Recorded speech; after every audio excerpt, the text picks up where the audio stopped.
Ragazzi, noi come consuetudine ci fermiamo da Fraccaro a fare colazione, ormai è una tappa fissa per noi e prenderemo la residenza qui da Fraccaro perché ogni mattina che andiamo ad un evento andiamo a mangiare qui da Fraccaro. Buono, ci vediamo dopo ragazzi. Ragazzi, siamo noiosi come sempre, brioche al pistacchio e cappuccino e dopo andiamo avanti. Ok ragazzi, abbiamo mangiato, scusate, da Fraccaro, abbiamo fatto una buona colazione come sempre, come avete visto, brioche al pistacchio e cappuccino. Adesso andiamo in macchina, andiamo verso Costabissara perché siamo già alle 10:38, quindi siamo un po' tardino questa volta per l'evento, ma tanto dovrebbe durare fino alle 19, quindi non c'è problema. Andiamo da Zambon Macchine e ci vediamo là, o forse aspettate, vi spiego una cosa durante il tragitto, però datemi un attimo per uscire da sto parcheggio. A dopo. Ragazzi, allora intanto che andiamo verso Zambon Macchine, ci facciamo sto pezzo di strada, vi rubo un minuto per spiegarvi come mai per 2 settimane non siamo stati su YouTube. Vi avevo detto che ve lo spiegavo nell'ultimo video, quindi abbiamo 2 minuti e ve lo spiego. Allora, sinceramente, come tutti gli umani, ho preso l'influenza, quindi ho fatto 2 settimane a letto. Mi dispiace tanto non aver potuto fare per voi il Mason Day, che era l'8 di dicembre, ma era proprio il giorno in cui avevo la febbre più alta di tutta l'influenza, quindi non ho potuto fare il Mason Day e di questo mi dispiace, perché sapete che per tradizione vado al Mason Day perché è stato uno dei miei primi video. Comunque ragazzi, adesso stiamo bene, tutto a posto, a parte il traffico, che siamo in mezzo al traffico e ok, ce la facciamo.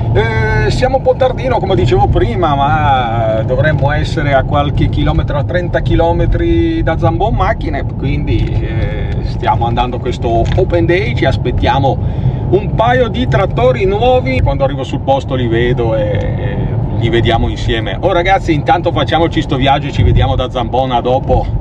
Ragazzi, siamo arrivati da Zambon Macchine, qui abbiamo l'open day Fendt, sì è tutto Fendt praticamente, abbiamo qualche trattore usato, New Holland, Deutz-Fahr ho visto un paio di McCormick, quindi adesso andiamo a vederci questo open day, ci sono un paio di trattori in presentazione, il resto è tutto quello che vedete qua di fianco a me, pure questa mega trebbia, mi sembra che sia una 9T, sì è una Fendt 9T, quindi andiamo a vederci questo open day e ci vediamo dopo.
Ragazzi, e anche questo Open Day Zambon Macchine di Costabissara in provincia di Vicenza lo finiamo qui. Spero che il video vi sia piaciuto e i trattori che vi ho fatto vedere anche qui vi siano piaciuti, quindi mettete un like, iscrivetevi e ci vediamo al prossimo video. Ciao ragazzi!